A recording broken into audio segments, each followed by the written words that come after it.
everyone. Thank you for joining me today on episode 4 of the Successful Failures podcast. I'm so glad that you chose to tune in with us today. Right now, we have a conversation with Andrew Hilton, who has been my oldest friend. We've been friends for about 19 years, and we have a candid conversation on tech, AI, as well as personality tests and what that means for you as a person and how you interact with others. I thought this was an absolutely interesting conversation, and I'm super excited for you to check it out. So just a few quick announcements. Number one, if you love what we do and you want to support this podcast, please donate on our website, which will be down in the description. It really does mean a lot to me since it's just me filming, editing, getting all the guests and stuff like that. It takes time to make these, which is why this episode took a bit longer to make, but your support would mean a lot to me, as well as allow me to make more content and get better guests on as much as I can. So just support down the link, really appreciate it. Secondly, if you don't mind, if you're on YouTube, like and subscribe, share the videos, share the clips. If you listen on Spotify or Apple Podcasts, send it to your friends, get the word of the podcast out. It really means a lot to me. So thank you so much for tuning in. Hope you enjoy this conversation. All right. Well, Andrew, thank you for coming. Are we live right now? Oh yeah, my goodness. we're recording. Wow. I know. How's it feel? Awkward already. Is that normal? Yes. Oh, yes. Okay, good. Don't worry though. We won't ask many questions yet. Yeah. But I love tea. All right. Well, I think let's just kind of get started with. Tell me what do you do, Andrew? I say that like I don't know you at all. But. Yeah. I guess that's for the sake of the podcast. Wow. What do? I work for my mom. I love her dearly. I love my family. First off, I love you, family. Don't. Okay. Are you sure about that? Yes. Well, I've heard some people that work with their family really start to hate their family after time. So really? I'm glad that hasn't happened to me yet. Yeah. So there's still time. There's always time. Yeah. Yeah, absolutely. Always time. So, but yeah, I work for my mom. It's like a small tech company, does software as a service as well as IT services locally. I kind of work as like client care / programming a little bit here and there, stuff like that. Okay. So kind of more in the tech field. yeah, it's small business, so we wear many hats. Yeah. You know, that's kind of that type of thing. I do demos, I do trainings, I do anywhere I'm needed. Yeah. So what type of clients do you usually work with? Clients. Or are you more of the software guy and don't? I do probably work with clients more often than not. So it could be like the senior living side of things. Oh, really? Yeah. So it's like a CRM type thing. If you know what a CRM, customer relations management. Yeah. Basically, you put people in, you can contact them, email them, market to them, all that stuff. There's a whole lot it does. I'm not going to get into that. I'm not trying to sell that today. So there's a lot to talk about that if I was trying to sell it. Don't worry, it does a lot. buy it here. It really does a lot, and I do talk to a lot of senior living, probably managers or CEOs, like upper level, not like lower level type. Yeah. Not people who are like nurses or whatever it might be, but more the management trying to give them best use practice, stuff like that. But more importantly, now I hope nobody listening is going to be offended. Their age is who I typically cater to as well. And let's just say they're not all tech savvy, and so they won't even be watching. Okay, yeah, perfect. Okay, great. I can say whatever I want. But yeah, so sometimes I get like tech questions that are like, "Are you serious?" And other times there's some CEOs that are very, that push the envelope in a good way, like trying to make things better and see, hey, can we do this? And I'm like, okay. So I get a wide variety, I would say, but okay. So I just have to ask though, on the normal, do you usually get people that know what they're talking about, or are the questions do you get, are they like, how do you open my email and stuff like that, like really easy stuff? It's not like the super easy stuff. It's because again, I am working with people who are a little bit higher management, so they know it's not like base level type users where they're starting their first Gmail or something. But how do I put in a password? Yeah, well, I do reset passwords for people who don't know how to click on the forgot password button. I'm not even joking. So no, yeah, and one of them is I know one of them I did recently is a owner. So we won't. No, it's okay. I I like them all. They're all pretty cool. I really have no problems with them. It's just some of them are tech savvy and some of them are not. Yeah. But yeah, I do get a mix. Like some of them do really ask hard questions, and some of them like, hey, print the same report you did you made for me last week or last month. Yeah. I'll do the same thing. So yeah. So you said it's a family-owned business. Mm-hmm. Is that something that you wanted to get into when you were in high school or college? Or I didn't think about that when I was in school, college. I think my life plans well, let's just say they didn't ever really exist, at least for me. I just was kind of coasting and just doing what was put in front of me. Yeah, yeah. There were definitely a lot of big plans that were put in front of me that I just never really adopted as my own. Like, I did well in high school, so they were like, oh, become a doctor. Or some PE coach would be like, become president. I'm like, a president? That just wasn't anything on top of my mind. It was more like, I'm trying to have fun. I'm trying to do just whatever is in front of me, which was either football or just get the homework done in time, even though I procrastinated it, that type of thing. Yeah, typical I wasn't really stuff. thinking big in the future, so Yeah. that probably did hurt me in the long run. But yeah, what was the question? Well, I mean, I guess let's start with that. So you weren't you made a phrase of like other people had ideas for you of what they wanted you to do, but it wasn't your idea. How is computer tech and where you're at your idea, or That's a great question. No, that's a really good question because I constantly battle with myself, like, what is something I really want to do? okay? Obviously, I have my own hobbies. Typically, just I play video games. I like being active, and like not watching TV necessarily isn't as much fun to me as playing video games because Yeah. I like to have some sort of impact on what I'm doing. Interaction. Exactly. That's what I meant. So like, I would say computer software programming is a little bit more interesting to me, and I do enjoy it to a degree. Of course, there's going to be frustrating parts about any job, and sometimes a job is going to give you something, even in the field that you enjoy, that you don't even like, right? That's just life. You're getting paid because nobody else wants to do it. Yeah. Or nobody else has the experience to do it. One of those two things usually. Yeah. So yeah, I would say I do enjoy it. I like kind of figuring things out, kind of like a little puzzle. Hey, how do I get this to change color when I don't have access to the color on WordPress? Something like just even WordPress type questions like that. By the way, nobody uses WordPress. It's the worst. Oh my goodness. I mean, I've done my share of website stuff and I hate it. You have to use it almost, but yeah. I mean, do you have to? But Yeah, almost. almost.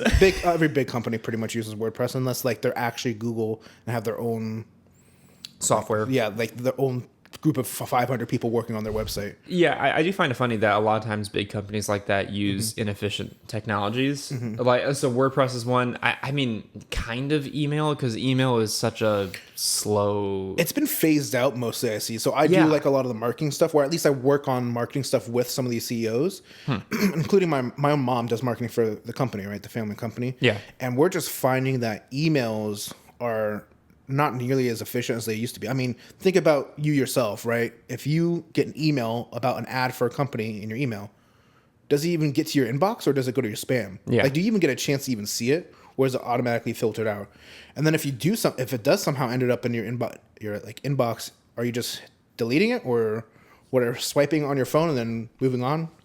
Yeah, and I also think that people, like, I don't know, I maybe you've noticed this, where if I get an email, even if it's from someone I know and it's like important, I'm kind of like, it's an email. Like it's, Yeah, it it's can not, wait. yeah, It's not urgent. They did call me if it was super important. yeah. Yeah. So do you guys work on trying to phase out email with companies that have it, or Yeah, or spice it up. how does that Wow, work? here we go. I'm going to start selling the Come on. product again. Sell me. I'm ready. So we have basically videos in your email. Now, how does that work? Well, basically, you'll get the email and you know how you get like a subject line and you get like a little preview of your email? Yeah. There's going to be a video as that preview. And so we find that it just gets more engagement, more clicks through. And then what's really cool is you can like hold up their name or something, like if you know their name in the what's it called? Thumbnail of the video. You really are going to get them to click. They're like, what the heck? They have my name written on something, something like that. Yeah. So, you can try and spice it up as much as you want. It's still email in the end.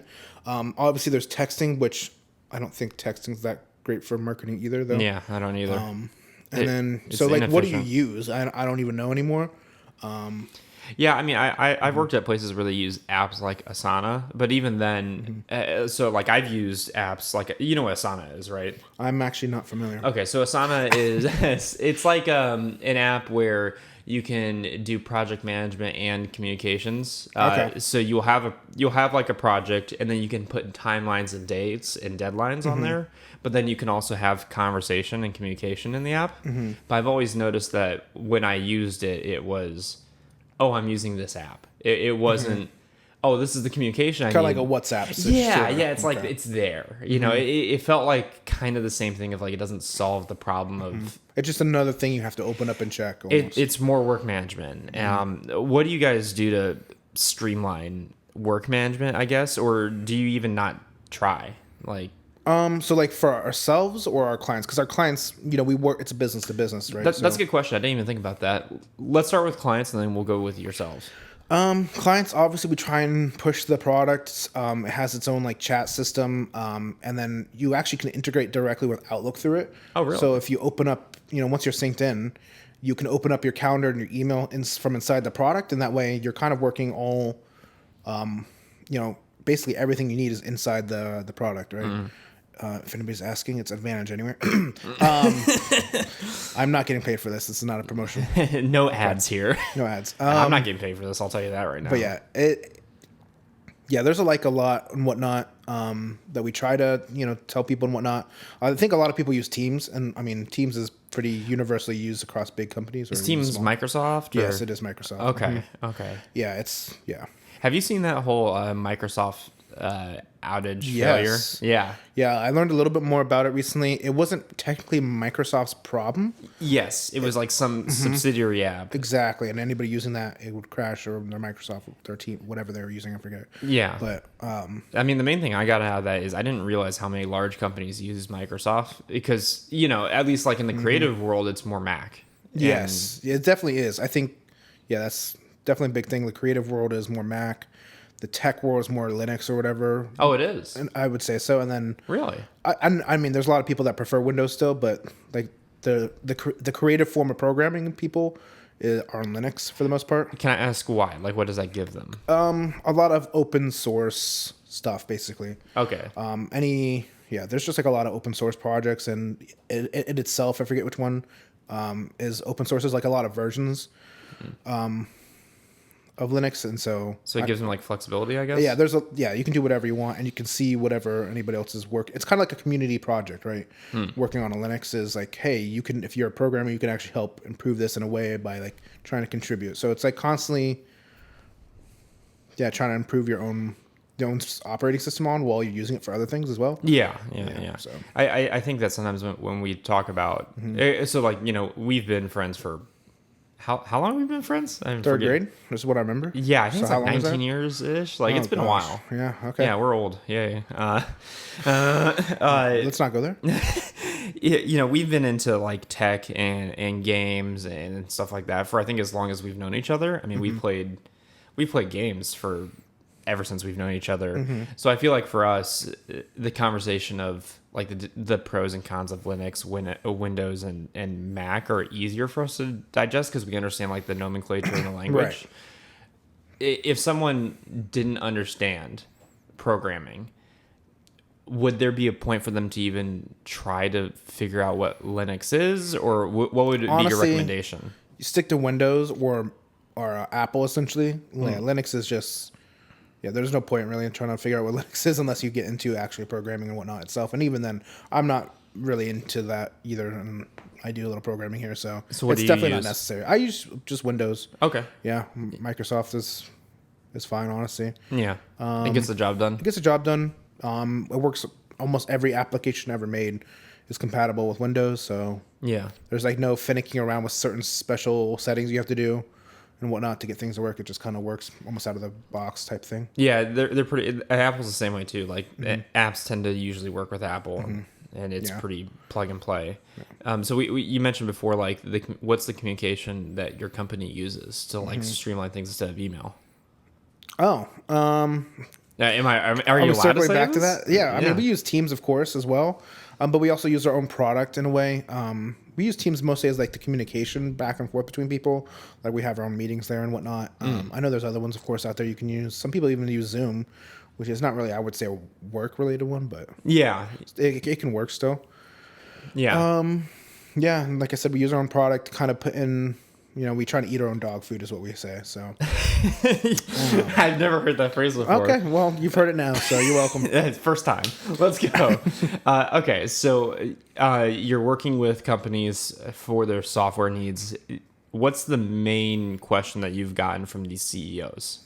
Like, what's the main problem that you've tried to solve for them? The main problem, well, at least the senior living industry, Yeah. because we really are, and we're trying to expand into every industry in a sense, because a CRM is not just like for senior living. We can do property management. We can do, anything email. If you're sending emails, you can use the system. If you're trying to keep track of people with notes and whatnot, think about like your computer screen and you have a bunch of Post-it notes. Instead of having the Post-it notes on the side of your screen, you put them into the system type thing. Okay. Yeah, so it kind of is an all-purpose. It doesn't have to be for senior living. We have like health and wellness companies. We have what's it called? Multifamily rental, and more as well. Oh, so it's kind of modular in a sense. Yes, it's very modular. Oh, that's interesting. Yeah, it's very customizable. But what was the question again? I'm so good at it. No, I'm good at this. No, I'm not that good at this either. That's why I'm just starting. Okay. What is the main problem that you've tried to solve with companies? Oh, okay. I think one of our selling points is everything's in one place. So instead of having to use, like, people use HubSpot or MailChimp or, all these different pieces, we are modular, but it's all in one place. It's all under one login. It's easy to kind of get into and then just start using from there. Everything's connected. Yeah. There's a lot of automation because the different pieces, even though it's modular, the different pieces are talking to each other. So that way you almost have to only do the calls to follow up with your leads if you're getting leads, right? Yeah. So the rest is kind of taken care of, like, hey, automatic emails sent out, task assigned, that type of thing. So all in one is kind of one of our selling points. Have you guys gotten AI yet at all, or is that something that you want to do? So, Drew, AI is a whole nother conversation when you bring it up with me. I'm an advocate that AI doesn't exist yet. Oh, really? Exactly. Yeah. Give me your reasons. Okay. Oh, so you do want to get into the conversation? I do. Okay. I haven't had a good conversation about this with anyone yet, so I'm curious. Okay. So, what do you think of when you think of AI? Me, Because I need to know what you're coming from. Well, I feel like I have conflicting opinions. So, in some ways, I think like AI is really good at streamlining easy, monotonous tasks. So, if you're running a social media company, AI can help you generate captions, because I've done that before. Generating 5 to 10 captions a day is actually very difficult and it's very taxing. So it streamlines that. But I've also seen, I think it's Sora, a company that can the AI generates video, and it's hard to tell if the video is AI or not. And so I see like the bad application of someone could use that to make a hit piece on a political candidate, and it's not true at all. But then because we see it's a video, we assume it's true, and it's not. You know what I mean? So I'm stuck between the two. I've used it, and I like some of the applications, but I also see like this could be really bad. So, but I haven't heard your position yet. So I'm very interested as someone that works in software and engineering, like kind of where you're at on it. Yeah. So, let's see. So AI, to me, the true AI. So I call things AI that everybody else calls AI because it's culture lingo. I have to. Yeah. But like when I think of like true AI, I kind of think of like more something like Skynet. You see in Terminator. but more realistically, I think of AI is a software or program or whatever it may be that can create something that humans cannot, or figure out something that humans cannot. Okay, interesting. It is its own brain. And so right now, at least from what I've seen, all AI has to build on what humans already are feeding it and providing it. Yeah, so it's not creating, it's just feeding. So it's, and it is very smart. It's not, I would still call it AI to a degree, but like Sora, like you mentioned, that where it creates videos and images, again, it's not creating something humans can't create, but yes, it is creating something new, but it's still not really new in the sense of it's its own imagination. It's its own thoughts. You are still prompting it what to do. Okay. And you're also, it's provided, whether you're the one talking, it is being provided the resources, whatever billions of images it has in its library to go off of. It's still going off of what's been already made. It's already, what's already created, what it's been fed, and it's being prompted. Okay. So by that I think that definition is correct. could we ever even get to a point where we can have? I pray to God not. If AI actually becomes what I call that true definition of AI in my sense, I think we're screwed. Put it nicely, yeah. Why? What is it that's so scary? Have you seen like Ex Machina? Oh yeah, I love X Machina. Okay, maybe if you want to even showed me, I don't remember who showed me that movie. It might have been me. Who knows? I get into random movies. But something like that is like the Turing test and all that, right? I'm sure people have heard of the Turing test. Nobody Can you explain it quickly?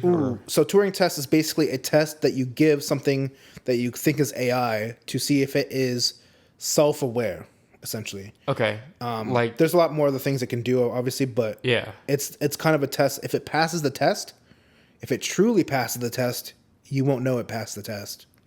okay. So I guess the test is if an AI can fake being a human, right? If it is actually artificial intelligence, Okay, as okay. the definition. Interesting. Okay, so if it passes the Turing test, it didn't really pass the Turing test. It's not self-aware enough.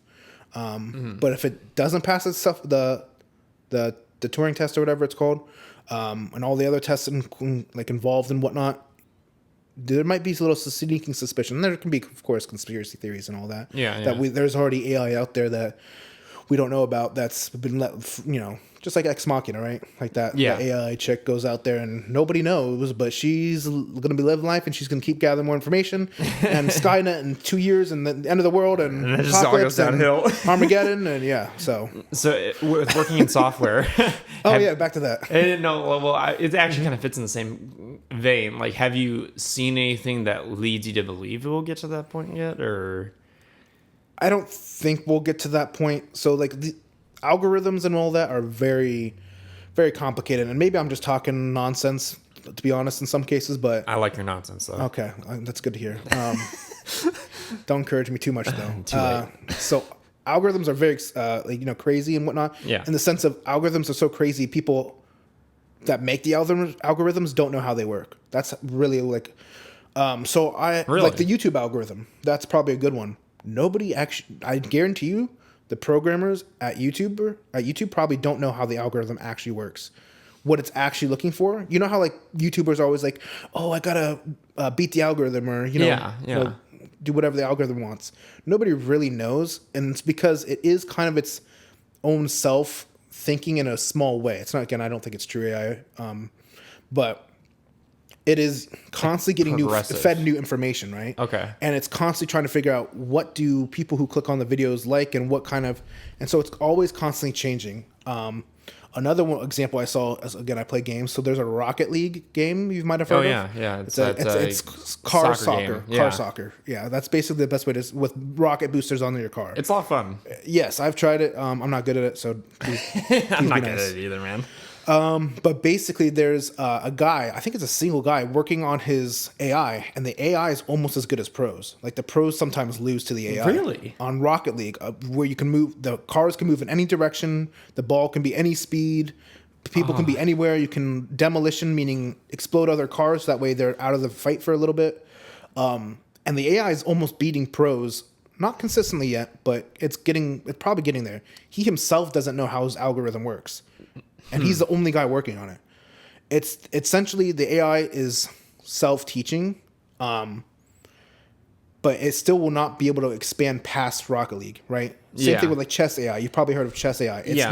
It's very good at chess, extremely good at chess. But it's just good at chess. But that's all it's going to ever be able to do. Well, and I was thinking, like, that's probably the constraints of you can make a image generation AI, but it's only good at image generation. Exactly. So I'm like, this is where like I feel conflicted, because I'm stuck between, well, if we got this far, we could probably make something that becomes actual AI, but also how do we make something that evolves beyond what we're feeding it in a sense? I don't know. I think the closest we really have is something like ChatGPT, or something probably they're working on that nobody actually knows about yet. Yeah, but something like that where they can look at anything, like you can feed it anything almost, right? That's probably the closest to AI, and who knows? Maybe we'll break, because we constantly are breaking our own expectations with what we're able to do and whatnot. That's true. That's true. Yeah, I can't say definitively we will never get to true AI. I just hope we don't. And if we do, we've watched The Terminator. We know what we can happen. Yes. I'll be hiding. I'll be running for the hills. I know a guy that he's a prepper. So he has okay. like a bumper. Okay. So I'll just maybe I'll come find you before when that happens. I'll see where you're going. We'll unite together. Okay. Gotcha. So you go into working into tech, and we kind of mentioned briefly of working out figuring out what you want to do with your life, and kind of understanding the difference between someone giving you like what they expect of you and what you kind of want to do. How have you parsed that out in your life? Like how did you know that someone wanting you to be a doctor or a mathematician wasn't you? Probably boils down to my personality type. Is I'm not a type A person. This is true. This is why we're good friends. Yeah. So like that's a lot of work to become that doctor or whatever. And I don't look at that like, oh, I want to do that. I look at that like, get that away from me. Yeah. People would probably say I would be able to do it, and maybe, but I'm not trying to expand my own head size right now. But just be like, do I want to do that though? Do I? I enjoy. I like doing the things I enjoy, right? So yeah, I get that. And the what's it called? The sentence. I can't think of it right now, but it's something along the lines of. If you do what you enjoy doing as work, you'll never work a day in your life or something like that. Yeah, like it's not work or something. Yeah. So honestly, that probably applies to me more. And I do like helping people.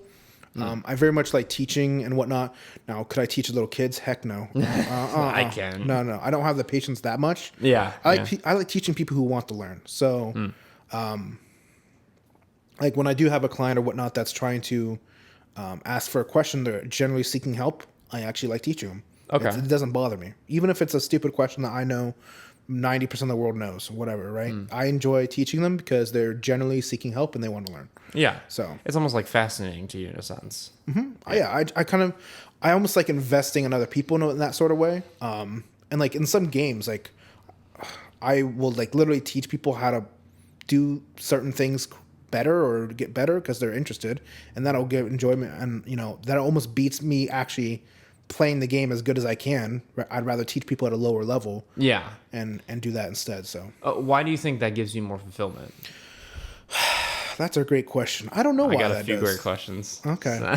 I don't know why that gives me fulfillment necessarily. I just know it does. And so I try to help people out that are trying to learn whatever possible. Can someone stop texting me? These people, they just need to shut up. Oh, it's my family. Okay. Oh, okay. I didn't say that. No. With you made a point of like you knew that like you're not type A, so you wanted to fit in with what you are.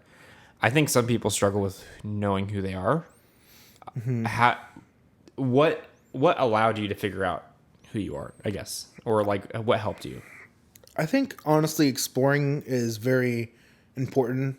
Be safe when you're exploring and all that. And like, I'm a Christian, so I don't go outside what the Bible says anyways, but yeah, it's important to kind of give a feel of like what you want to do and try things. Like I know sometimes parents will push their kid into all these different sports and the kid might not enjoy trying these sports, but honestly commit to it for a season, see how it ends up. See if you like it. And then you don't have to go back if you don't like it. Yeah. But at the same time as sometimes a sport's only fun for certain people if they're winning. So an example for that is I tried wrestling one year, except I was way behind the learning curve, way behind. Like I started really late. Also wasn't in the shape for it. I was more in a football shape, not in a wrestling shape. Yeah, and those are different. Those are really different. And wrestling, you have to really cut down, and I was not cut down. Still not cut down. So that should tell you all you need to know. Like food. Yeah. Like I was lineman, and yeah. So, anyways, wrestling, I did well because I was strong, right? But pound for pound, I'm facing guys who are also strong, but they're more lean. They're able to move around more or whatever. Yeah, and they're 6. So at my weight class, I was literally facing 6'5" guys who went to states, and it's yeah. Plus, they know way more than me, right? So like the techniques, and they're able to perform it quicker. So it wasn't fun to me, even though I think I could have been potentially good at it if I was like started way earlier, whatever, maybe. But winning is another degree of kind of having fun. I know I said I was type B, but I still do like winning. I still like competition to a degree. You like success. Exactly. Yeah. Right. So Okay. that can contribute to that. What was it about football that you enjoyed? I guess I'm kind of a people person, even though I'm type B, where I enjoy winning with other people. So Like the communal aspect. yeah, exactly. I definitely, like for example, even games that I play, I don't really play single player games. I mean, I do occasionally, but I really enjoy games I can play with other people, and I'll try and get them to play with me and whatnot. And like, I like to see them have success, and I like to have a success with them and all that. That's true. Now that I think about it, all the games that you enjoyed playing were ones that we could play together. Like I never even noticed that until For the most part, yeah. Yeah. Interesting. Or at least games that I kind of see, oh, this was a fun game. I kind of want to see him play too. Yeah. That type of thing. Well, that's funny because like I think I have some of that, but I also, it's weird. I like games that like impact me from like an art standpoint, which like I played this one single player game, and it was Star Wars Jedi Survivor. And okay, yeah. So it's a harder game. It's Star Wars. You're with a lightsaber. What I didn't expect was the story like moved me. Like I was kind of at tears at the end. And I'm like, why am I crying? But basically, like I'm about to spoil this game. So if you haven't and you want to play this game, like don't listen to the next 30 seconds. But basically, a guy in your team betrays. It betrays you, and then you realize he's a Sith, and you thought that he was like just had no force powers whatsoever because he never showed any. And the very final fight is you versus him, and like his daughter's there, and she doesn't want to be there with him, but he like is trying to protect her. Like there's a lot of like dynamic there. Complex. Yeah. So I've noticed that like as I've gotten older, I like games where I can play with people, but I also like what I get out of it from like an art standpoint, I guess, which I didn't notice before until like now that you're talking about it, like what you enjoy. Why do you like the communal aspect? Because like I look at games like RuneScape, which we both play, and you love that game and I love that game, but it's very communal. So what about that like stands out to you, I guess? You can share your achievements with others, and you can see the achievements of other people as well. Okay. And you could just like hang out on a call with them and play the game with them if you wanted to, or do something even difficult, right? Even if you have to sit down and focus, you're still doing it with somebody else. Doing it together. I don't know. Yeah, I think it's more fun, more enjoyable than just tormenting yourself, losing to something that you should not lose to, and then having to restart 40 minutes of your life to try again. Is this personal experience? No, never. No. So, is your personality of like wanting to enjoy things with people and celebrating their success, is that in other areas of your life too, or is that? I think that's part of that helping other people aspect where. Oh yeah. I can see them succeed, and I'm hopefully invest in them and see them. Maybe even surpass me, or just all that sort of thing. You're doing amazing, Tyler. I am so sore from yesterday. Line dancing? Yeah. I got some insoles in my boots, which have been really good because my boots have been like tearing up my legs, but. Oh. And then I like pushed myself a bit harder than I expected. Okay. So where were we again? Helping people. Yeah, that's usually your job. I'm normally the one that's supposed to forget. Yeah, that's true. I'm supposed to lead this conversation. I'm sucking at it right now. No, you're good. I was talking about how I like seeing success in others and helping, and like that's also a communal aspect, that type of thing. Yeah. Okay, so when you went to college, you went to Wheaton first, right? Yes. Okay. Did you have that kind of same experience at college? Because I've noticed that sometimes people, they go to college and it goes kind of against what they were expecting, I guess. Yeah. So college, at least for me, was a very different experience in high school. Okay. In high school, I went to a small high school, same one as Drew. Well, initially he was transferred out. Yeah. Right. I want to be away from you. I forgot about that. Yeah. Yeah. Okay. Fair enough. But you went to a Christian school. Yes. Yeah. Christian one. Was Wheaton Christian? Yes. Wheaton's also Christian. It's in Chicago. Technically Wheaton, but yeah. Yeah. It is a much different atmosphere, even though they're both Christian.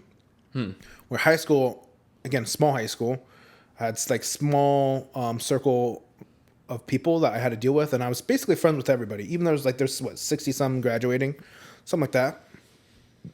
Pretty much knew everybody by name, almost last name even. Yeah. Talked to everybody, was chill with everybody. Had, of course, a smaller group of friends as well, but college, you're going to a brand new place, and maybe it's just my personality, but it's I don't typically reach out to people to connect and whatnot. But at the same time is you have kind of the ability to connect with people on your floor if you're like living there and whatnot. Mm-hmm. So there is definitely that opportunity to connect, but at the same time you have to push yourself more to do that. It's not naturally you're with the same people or whatnot. Yeah. Like you can avoid people all you want in college for the most part. Whereas in high school you are sitting in a classroom with them and you have to pretty much, right? You're always there. And then college you have so much more freedom and responsibility at the same time, but you're not always forced to do things with other people or whatever. You like a lot more options essentially. Yeah. Do you look back in your life and see that your college experience is beneficial, or? Yeah, I think it was good. I still have some friends I talked to from Wheaton as well. Okay. Yeah, so I think it was good. I did make friends. I did have fun. I did enjoy it for the most part. It's cold. I'm from Florida. Did enjoy that part. But yeah, it was still good. It's still beneficial. But yeah, there's a lot more freedom and freedom. What's the Spider-Man saying? With great responsibility comes... With great power comes... Yeah, wow, I can't even say that. But you know what I mean. Is that bad? Yeah, with great power comes great responsibility. It's like the most famous Just edit quote. me in. Just edit that part in that I said it correctly. I don't know if I want to at this point. All right, it's fine. No, it's fine. It's whatever. So I've talked to other people where they view their college experience afterwards as like... I don't want to say useless, but like they didn't see the point of it, I guess. Yeah, I feel like degrees right now are more of a... Because when people think of going to college, they're going for the degree. Some people go for the experience, and to have fun. Or the girlfriend/boyfriend. Yeah, whatever it may be, right? But I think the degree aspect of it is definitely not as significant as it used to be. Any college can hand out degrees fairly easily. And sure, almost every company wants you to have a degree, but at the same time, I feel you're not really learning the essential information that you're going to use in the workforce. Yeah. Whereas you're just learning kind of like theoretical, or again, it depends on what you're doing. Maybe you're going to like what's those colleges called, or the where you actually work on the job type thing. Oh, like a trade school? Yeah, trade school. Yeah, exactly. Yeah. Those probably are more beneficial, at least in regards to transferring to an actual workforce. Whereas college is a lot of theoretical, and it's very much like you have to do still a broad amount of things, at least for the first 4 years. And so maybe not until like you're getting to your master's, or you're doing a doctorate, or you're getting whatever you're getting into, it might just be more broad at the beginning. You have to do general studies and whatnot. Yeah. And I feel like a lot of it's even repeated from high school. Like you could, if depending on how well you did in high school, you could snooze through it in college and do a degree. Yeah. Well, and I've also I've experienced that when I worked in ministry, because there were some guys that like went to college and they knew a lot, but they were terrible pastors. Like because there's more to. Shockingly, there's more to pastoring than just knowing stuff. Yeah, I would say that's a lot of people skills, which classes can't really teach you people skills. You just have to kind of get it through experience. Yeah, it's people skills, it's conflict resolution. It's also a lot of like, I didn't realize how much of it was organizing and planning events until I had to do it. Like that was about half of my job of just planning stuff, which I'm not a planner. Well, that's wrong. I can plan, but I'm not like great with like the small details. So that aspect was like harder for me overall. But so there's this guy I know, he's a youth pastor in California, and he's like really, really good, and he has no official degree. But in that area, he's succeeding basically better than he should. A lot of that's like he has tenacity, he has the right heart, he has the right mindset. But that's stuff where like a degree doesn't quantify how his value. You know what I mean? Right. And I like a lot of companies try and use that as the only source of value. Yeah. Why do you think that is? I think that's just how culture kind of just, I don't know, say grow up, but like, that's how culture evolved. Like wanting the status, I guess? Yeah. Or? I think it's definitely more of like a prestige / status thing. Yeah. Now, but That's true. That's true. Yeah. I've noticed that people want like the thing of saying, I have a bachelor's degree. Well, what's your bachelor's degree? Underwater basket weaving. Yeah. But I have a bachelor's degree. There's very few people that use their degree where they work. Yeah. Do you think that people struggle with having I don't want to say like wrong degree, but like having a degree that doesn't match what they do? When you say struggle in the sense of it's negative or do you okay, well, not to use you as an example, like what, I don't know what your degree is. Like, what's your degree? Well, technically it's computer programming now, so yeah. Okay, so was it always computer programming? It wasn't originally going to be. That was part of the whole plan thing that wasn't my plan. Yeah, so like that switch. Yeah. How did you process that? Was that like hard for you to do, or was that like, I need to do this, like that's the right thing to do? It wasn't even about like what I want to do necessarily for money or anything. Just like, I think this interests me more and I'd be more invested in this. And so it all helps me get through classes even more type thing as well. Yeah. And so like, the struggle getting a degree is just doing things you don't want to do anyways. Right. So that's a good point. I think, it's important to find, again, part of that exploratory process is finding something that you want to do. And then, if you're having trouble with classes that are topic related on the degree you're working on, then you should probably switch degrees or something, right? I don't know. I'm not getting no advice here really, but yeah. Okay, I think that makes sense.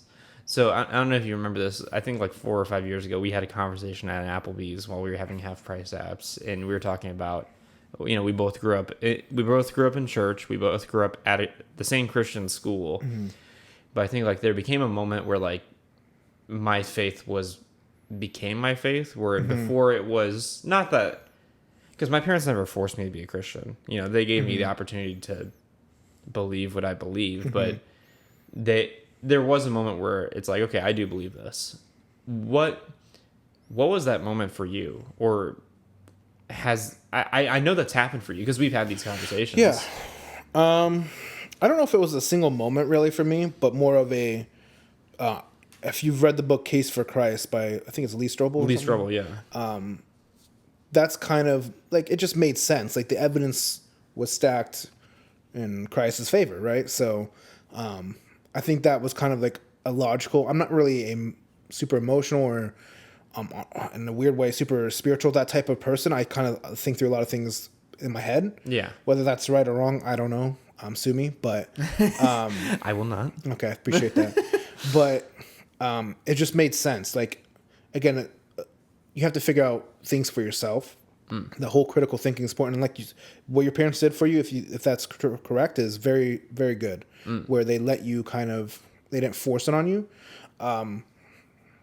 Does that work for everybody? Because some people don't have the logical brain, or some people need that. Want to use their brain emotionally or whatever it may be, or so sometimes people find the wrong things, even exploratory wise. But you have to just, there's a lot of different theories like predetermined and all that and stuff like. But people need to kind of figure it out for themselves in a way where they're not being forced, but they need to be given all the resources they need. And honestly, another big factor is seeing people actually live out their life for Christ and not just like talk about they're living out their life for Christ. Oh, yes. Like parents are very good. Again, parents are very pivotal for kids, whatnot. Yeah. Because we love our parents. Watching them constantly. So the kids are always watching. So if you're not living out your life for Christ as a parent, then it's very unlikely your kid's going to. Well, and I think that's for anything too. Like if you say, "Hey, I love my kids," but you never do anything for them, it's like, do you really mean what you say? Right. Overall, Is it really important to you? Yeah. Man, like I guess we were fortunate because we had good parents overall. I get shocked by, I have a few friends that had rough childhoods, and not like, I don't even believe in like the whole phrase like pull yourself up from your bootstraps, because I don't know if you can really do that by yourself. Yeah. But they just had something in them where they kind of worked it out and they became better people. What allows someone to kind of move out of a bad situation and become better? Does that make any sense at all? It makes sense, I think, but I'm not really sure what the exact answer is for that. I like to think I was always generally typically good person, so I didn't have to experience that. No, But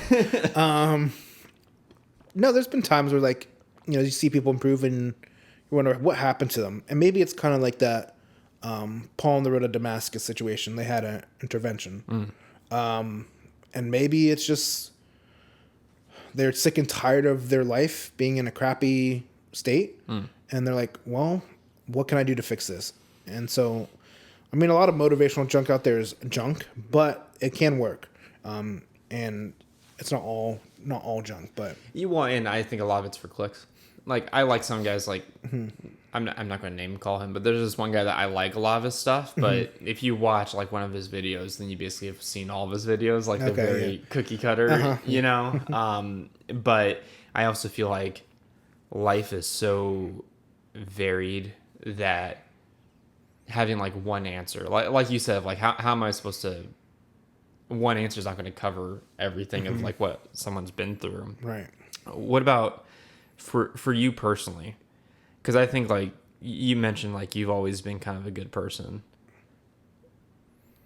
I don't want to say how, but like what's allowed you to maintain that, I guess? Because you went to college, you could have easily gone off the deep end, even at a Christian college. Yeah, no, it happens to people. I mean, some people go to Christian colleges and they were already off on the deep end. They go crazy. Yeah, exactly. But I don't know. I think, again, the whole being raised in a good household, even if they're not Christian parents, just being raised, mine were, so I'm not saying they weren't. But what I'm saying is, like, you know, good standards, good morals, good upbringing. Parents love you. Your dad didn't go away for milk for 20 years and hasn't returned. That situation, right? Sorry, was I not supposed to say that? No, you can always say that. Okay. I love that. But yeah, just like a good upbringing makes a big of a deal. And unfortunately, some people don't have that, and that's not even their fault. And there's a lot of trauma they have to deal with, and that's when. And again, I don't want to say like, oh, I'm privileged to be where I am. I really am, but. Some people have to get better because they were raised poorly. Yeah. And it's not necessarily their fault. They weren't a great person, or they have all these problems, or mental illness that type of thing, right? Yeah. So, yeah, I think I was raised in a good household. I had good influences on my life. I was told you can touch the stove, but we'll be there for you when it hurts, that type of thing. Right? When you let your kid touch the stove once, and you obviously don't let them put their whole hand on it. Or their face. Yeah, or their face, yeah. But you know what I mean? Like, kids are going to be curious. Humans are going to be curious. I'm still curious about things. I'm never going to experience things, and that's fine. Honestly, I've seen how it affects other people. So you can learn from yourself, or you can learn from how other people experience things and their stories. And so honestly, that's a big thing, is testimonies, whether it be a Christian or not, or testimonies have a very big impact on how you view the world, because you're not going to be able to experience everything. And so you kind of have to rely on other people. And that's why sometimes, wow, this is getting deep. I like this. You have to, there are people who experience pain who don't deserve it, because their purpose is to be a testimony. Oh, bro, that's so good. Oh, man. Can you give like an example of No. No. I mean, I probably could think of one, but I'm not gonna Yeah. try and think too hard about that right now. But I get you. I mean, yeah, people say if this happens to somebody, then God's not a good God or he's not real, right? Yeah, and I'll be honest, like, not to cut you off, Mm-hmm. I've always hated that logic because what people don't realize is there is a book called Job showing how someone that was a completely good guy that did nothing wrong still suffered a lot. And the answer that he got was sometimes it happens. And I don't know. I think I was thinking about doing this with you. So if you want to do this, we can do this. Oh, boy. I was originally going to show you just a bunch of clips of pastors saying like ludicrous things and you're my reacting in real time. But one thing I did hear one guy say was like, if you're suffering, it's because you don't have enough faith. And it's like, that's so wrong. Like, what are you saying, man? Come on. You know? It's just stupid people. But I don't know if I'm allowed to say stupid people, but we'll see. I can say other things that will get you censored. Fair. Okay. So you're a Christian now. Mm-hmm. You've been a Christian for most of your life. Pretty much, I'm pretty sure. Mm-hmm. And you're in a good spot. What are some of your hopes and dreams, I guess, for like the future of like what you want to do? In what sense, career or However you interpret life? that. Oh gosh, Yeah, you're welcome. That's too open ended for me, brother. That's what I specialize in. Okay. I mean, honestly, for at least career related, I can say I don't know if I want to be, again, not type A, so don't know if I want to be the owner of the business eventually. I kind of like helping people. I kind of like having something given to me to do rather than try and work for what am I supposed to do next type thing. I like to be given the project and know what the scope of the project is and hey, here you go, here's your time frame, go for it. I guess that's why I did well in high school to a degree. Yeah. And college even a little bit, but as soon as like that becomes more open-ended and whatnot, I probably would be like panicking and stressed out because I wouldn't know what to do, and I'd probably procrastinate too much because I don't have something directly in front of me. But Yeah. so I'll probably be working for somebody for all my life because I don't mind having somebody above my head. I'm okay with authority, and for the most part, I don't disrespect it. So Yeah. give me something to do, I'll do it. Yeah. So just be successful in your job, I guess. Right. Yeah. Okay. So if my mom passes off the company to somebody, at that point I'll decide if I stay with the company or whatever may happen, or maybe she passes off to my sister. I don't mind if my sister's over me. I don't. Doesn't bother me. I'm chill with her. So Yeah. No, that's not normal though. That you're like so not like chill, I guess. So I mean, I guess it is chill, but like I know a lot of people that wouldn't want to work with their family. You know? Yeah. Actually, do I get into some drama? Oh. No names, of course. So I know some people that work with their family, and it is a big company, you could say. It's a company, sure. We'll call it a company. They work together with their family, and they split off, and they started their own rival company, quote unquote. Oh, against their family? Against their family, essentially. Oh. Yeah. And it's not like they're directly competing, but it's very obvious. It's like They're definitely competing. we're doing this better than you. We're trying to do this better than you. That type of thing. And That's so awkward. I think it was a year or two ago, before they had split. We saw one of the family members in like a Dunkin' Donuts, and we talked to her about it, and she heard that me and my mom were working together, and she's like, "Oh yeah, how's that going?" And we talked about it, and she's like, "Yeah, I don't." She's basically said something along the lines of, "Family working together is very difficult." So Interesting. Why do you think she said that? that's a great question for her. That's a great question for her. I don't know why she said that, but yeah, they definitely have. I don't know the whole reason they split up either, the whole family thing, but yeah, definitely. I think family is very, very important in how you grow up and whatnot, and how you communicate with, and different personalities between siblings and all that. But Well, and I think that people struggle with conflict in general. So when you get like a family with people having different personalities, but they're all related by blood and they've all known each other forever, you know, I feel like they struggle with allowing themselves to be wrong. And like that's why some of the tensions in families happen. What has allowed you to work with your mom and your sister so well? Because this is not normal, and I'm actually like fascinated by it. I think it's honest the personality types match up really well.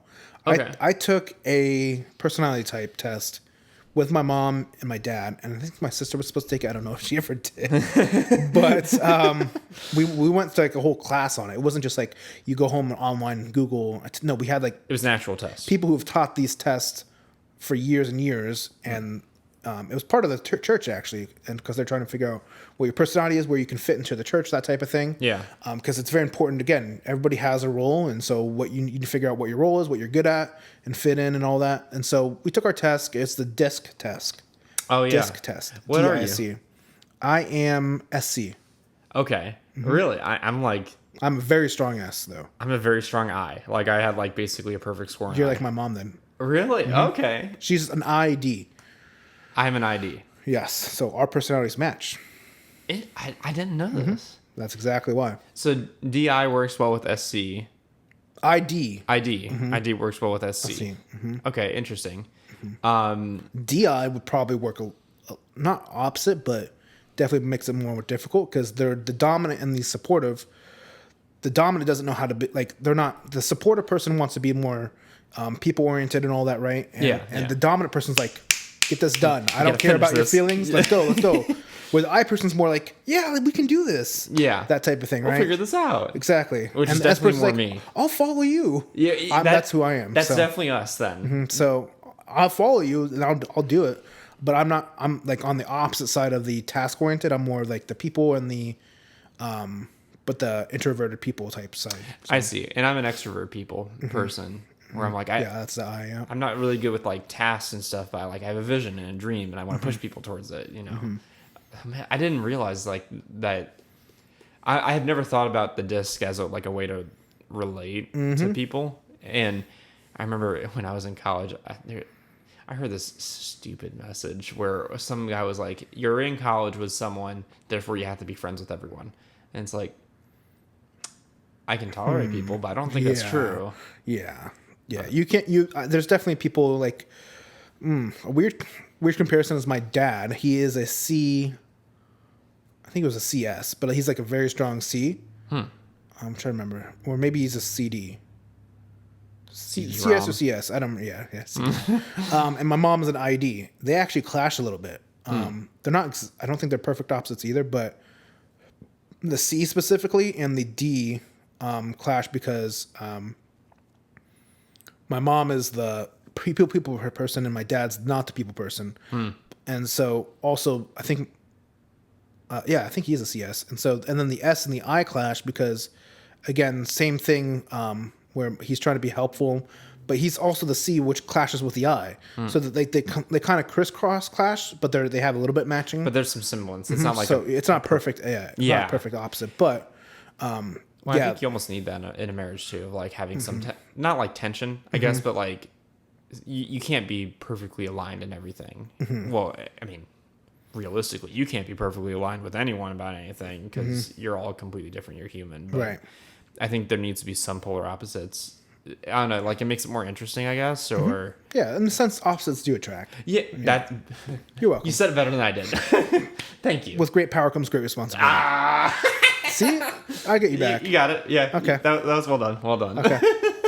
So you're an SC, you said? Yes, SC. And what's your? Can I ask what your sister is? Or I don't know if I know what hers is. Okay. Yeah. So what did you kind of learn about that placement test at? Like, where would you be best at your church? I kind of hang out behind the scenes a little bit more. Okay, that does kind of fit like the way I view you. And then also, but like obviously there's different like aspects of the service I can help out with. Like, so I'd be more tech person, but yeah, definitely more behind the scenes. Have someone tell me what to do. So like there's one spot they kind of showed me that I shadowed in was the person actually directing the camera shots, which I thought was really cool. I'm like, oh, that's really cool. But at the same time, that is something I'm scared to do because I don't know if that's something I would want to like almost be responsible for, like because they do a live service online as well, and then they record it and everything, and so these camera shots are very important, and you're directing other people. I would be pretty okay with, I guess, holding the camera, although that doesn't sound as much interesting. I would probably still want some sort of more interactive part of it, but like the actually directing the shots, I forget what they called them, the position, but it looked really fun and it looked really cool, but at the same time it would be high stress, high like you're in command, and I don't think that's really my exact personality. Yeah. When I was actually thinking about this recently, because I listened to some guy making a point of like the actual idea of leadership and leadership studies hasn't been around. It only started coming around like in the 1940s or 50s. Like it's a newer vein of like study. So like back in, apparently the way that it was phrased is, we used to view leaders as born that way. Like they didn't develop into great leaders. They were born as great men. Mm-hmm. And then now we've changed our view in recent times as believing like leaders are made.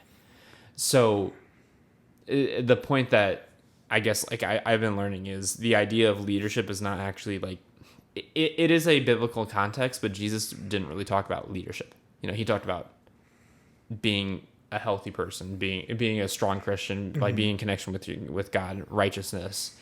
And I guess like leadership kind of flows through that in a weird way. Mm-hmm.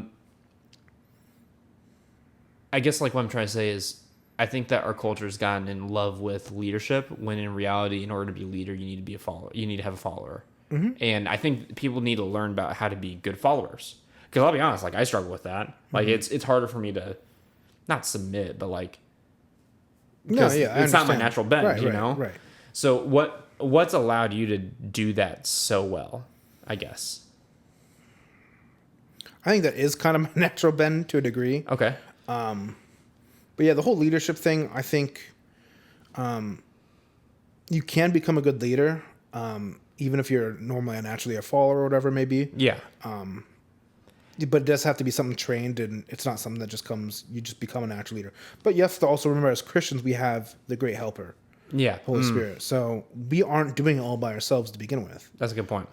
So it's not all us. Like you just have to, in a way, you just have to become an even stronger follower and let the Holy Spirit guide you, right? So it is very important to become a strong, again, follower might not be the right word, but that's essentially what you're doing is you're following the guidance and you're submitting to God. Yeah. And you're not, ultimately, when you don't really submit to men, but by, what belongs to Caesar is, this, whatever, what's it called?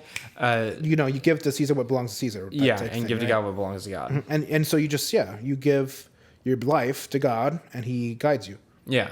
So when I think sometimes people view that as like an ethereal, you give your life to God, or at least like in my context, people view that as you got to work in ministry, and life is ministry. Exactly. I actually just had a conversation with a guy that's a pastor about that, where he was like, he great dude, nicest guy ever, insanely good pastor. But he felt like he needed to transition out of the ministry, and one of his fears was, well, if I do that, then I'm not helping in ministry. I'm like, well, you are. Like, you don't have to be a vocational pastor in order to be effective for Jesus and the gospel. So, well, I think that was an excellent conversation, Andrew. Oh, thank you so much.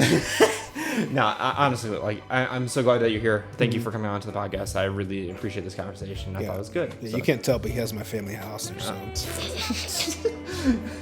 I'm blinking twice. Is this too many times? We're okay. Don't hurt us, please. So, anyways, man, thank you for coming. Appreciate it. Anytime. Man, I was really enjoying that conversation as I was talking to Andrew that day, and I hope that you enjoyed it just as much as I did. So thank you so much for tuning in. Once again, like, subscribe, donate to us, check out our website, download our podcast, wherever you get your podcasts. It really does mean the world to me, and it allows me to continue doing this. Thank you so much. Hope to see you next time.